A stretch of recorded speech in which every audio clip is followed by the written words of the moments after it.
ओम नमः शिवाय। श्री शिव महापुराण कोटि रुद्र संहिता अध्याय 308। शिव की पूजा करने वाले विविध देवताओं, ऋषियों एवं राजाओं का वर्णन। ऋषिगण बोले, हे महाभागसूत, हे सूरत, आप ज्ञानी हैं। आप शिवजी के चरित्र का भी विस्तार पूर्वक पुनः वर्णन करें। पुरातन ऋषियों, देवताओं एवं राजाओं ने उन देवादिदेव शिव की ही आराधना की है।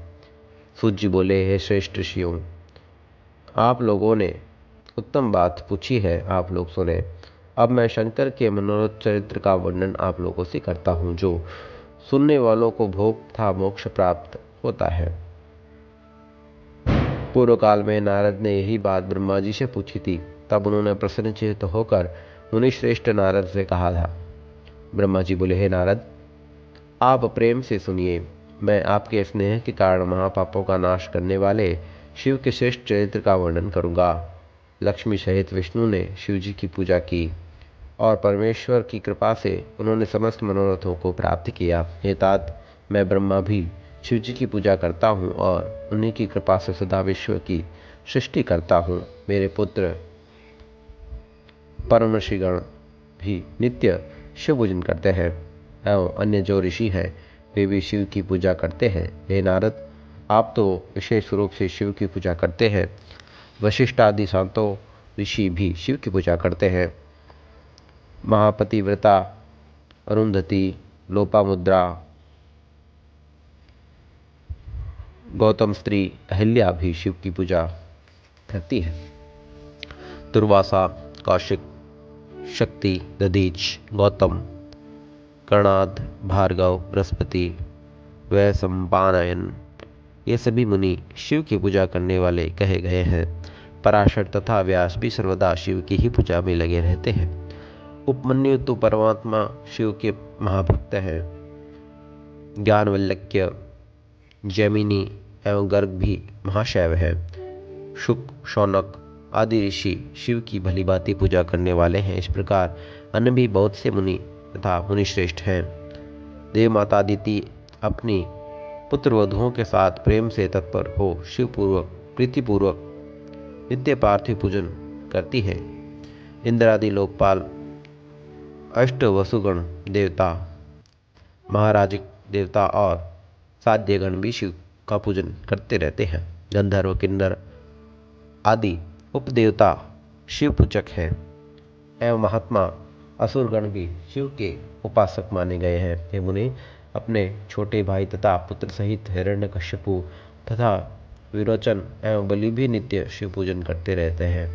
हे तात, बलिपुत्र बाण महाशैव कहा गया है तथा हिरण्याक्ष पुत्र अंधक, धनुपुत्र वृषप्रभा आदि दानव भी शिव पूजक रहे हैं।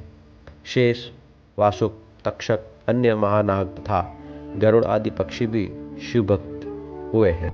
हे मुनीश्वरों, इस पृथ्वी पर वंश को चलाने वाले सूर्य एवं चंद्र वे दोनों भी अपने अपने वंशजों के सहित नित्य शिव पूजा में निरत रहते हैं। हे मुनि, स्वयंभू आदि मनु भी शैव विशेष धारण विशेष रूप से शिव पूजन करते हैं।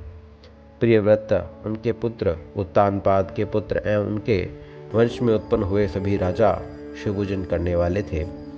ध्रुव, ऋषभ, भरत, नवयोगेश्वर एवं उनके अन्य भाई भी शिव पूजन करने वाले थे। व्यवस्थ मनु, उनके पुत्र क्ष्वाकु आदि राजागण तथा तार्क्ष शिव पूजा में अपने चित्त को समर्पित कर निरंतर सुख का भोग करने वाले हुए हैं। ककुस्थ, मानधाता, शैव श्रेष्ठ, सगर, मुकुचुंद, मुजुकुंद, ऋषचंद्र, कलमाश पाद, भगीरथ आदि राजाओं तथा बहुत से अन्य श्रेष्ठ राजाओं को शैव शेष धारण करने वाला तथा शिव का पूजन करने वाला जानना चाहिए। देवताओं की सहायता करने वाले महाराजा खटवांग विधान पूर्वक पार्थिव शिव मूर्ति का सदा पूजन किया करते थे। उनके पुत्र महाराजा दिलीप भी सदा शिव पूजन करते थे तथा उनके पुत्र शिवभक्त रघु थे, जो प्रीति से शिव पूजन का करते थे। धर्म युद्ध करने वाले उनके पुत्र अज शिव की पूजा करने वाले थे। अज पुत्र महारथ दशरथ जो विशेष रूप से शिव पूजक रहे। वे महाराज दशरथ पुत्र प्राप्ति के लिए वशिष्ठ मुनि की आज्ञा से विशेष रूप से पार्थिव शिवलिंगों का पूजन करते थे। उन शिवश्रेष्ठ नृपश्रेष्ठ महाराजा दशरथ ने श्रृंगी ऋषि की आज्ञा प्राप्त कर पुत्रेष्ट यज्ञ का अनुष्ठान किया था। उनकी पत्नी कौशल्या पुत्र प्राप्ति हेतु श्रृंगी ऋषि की आज्ञा से आनंद पूर्वक शिव की पार्थिव मूर्ति का अर्चन करती थी। हे मुनिश्रेष्ठ, इस प्रकार उन राजा की प्रिय पत्नी सुमित्रा तथा कैकेयी भी श्रेष्ठ पुत्र की प्राप्ति हेतु प्रेम पूर्वक शिव की पूजा करती थी। हे मुने, उन सभी रानियों ने शिवजी की कृपा से कल्याणकारी महाप्रतापी वीर तथा सन्मार्ग पर चलने वाले पुत्रों को प्राप्त किया। इसके बाद शिव की आज्ञा से स्वयं भगवान विष्णु उन राजाओं से उन रानियों के गर्भ में राजा के पुत्र होकर 4 रूपों में प्रकट हुए। कौशल्या से रामचंद्र, सुमित्रा से लक्ष्मण, शत्रुघ्न तथा कैकेयी से भरत, ये उत्तम व्रत वाले पुत्र उत्पन्न हुए। वे रामचंद्र शैव आगम के अनुसार वेदादि शिक्षा में दीक्षित हो गए और वे भस्म तथा रुद्राक्ष धारण कर वायु सहित अनित्य पार्थिव पूजन किया करते थे। हे मुनि, उस वंश में जितने भी राजा उत्पन्न हुए थे वे सभी अपने अनुगामियों के साथ पार्थिव शिवलिंग का पूजन किया करते थे। हे मुनि, मनुपुत्र शिव भक्त महाराजा सुदमन शिव के शाप से अपने सेवकों सहित स्त्री हो गए थे। पुनः वे शिव की पार्थिव मूर्ति का पूजन करने से उत्तम पुरुष बन गए। वे 1 मास तक स्त्री तथा 1 मास तक पुरुष हो जाते थे। इस प्रकार वे स्त्री तत्व से निवृत्त हो गए। तत्पश्चात उन्होंने राज्य त्याग कर शैव वेश धारण कर भक्तिपूर्वक शिव धर्म में परायण हो दुर्लभ मोक्ष को प्राप्त किया। उनके पुत्र महाराजा पूर्वा भी शिवपासक थे तथा उनके पुत्र भी देवादिदेव शिव के पूजक हुए थे। महाराजा भरत नित्य ही शिव की महापूजा किया करते थे। इस प्रकार महाशैव नहुष भी निरंतर शिव की पूजा में निरत रहते थे। ययाति ने भी शिव पूजा में के प्रभाव से अपने सभी मनोरथों को प्राप्त किए और शिव की कृपा से शिव धर्मपरायण 5 पुत्रों को उत्पन्न किया। उन ययाति के यदु आदि 5 पुत्र शिव धारक हुए और शिव की पूजा के प्रभाव से उन सभी ने अपनी समस्त कामनाएं पूर्ण की। हे मुने, इस प्रकार उनके वंश वाले तथा अन्य महाभाग्यवान राजागण थे। उन्होंने भी भोग तथा मोक्ष प्रदान करने वाले शिव की पूजा की थी। स्वयं भगवान श्री कृष्ण ने पर्वत श्रेष्ठ हिमालय के बद्रिकाश्रम में स्थित होकर 7 मास पर्यंत नित्य शिव का पूजन किया और प्रसन्न हुए। भगवान शंकर से अनेक दिव्य वरदान प्राप्त कर संपूर्ण जगत को अपने वश में कर लिया।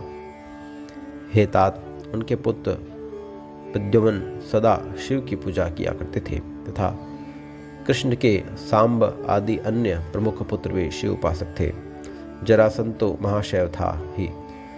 उसके वंश वाले राजा भी शिव पूजक तथा महाशैवी निमि जनक उनके पुत्र भी शिव पूजक थे। वीरसेन के पुत्र राजा नल ने भी शिव की पूजा की थी, जो पूर्व जन्म में वन के भील होकर पार्थिवों की रक्षा किया करते थे। पूर्व काल में उन भील ने शिवलिंग के पास किसी सन्यासी की रक्षा की थी और वे स्वयं अतिथि राक्षस रूप धर्म पालन के प्रसंग में रात्रि में बाघ आदि के द्वारा भक्षण कर लेने से मर गए।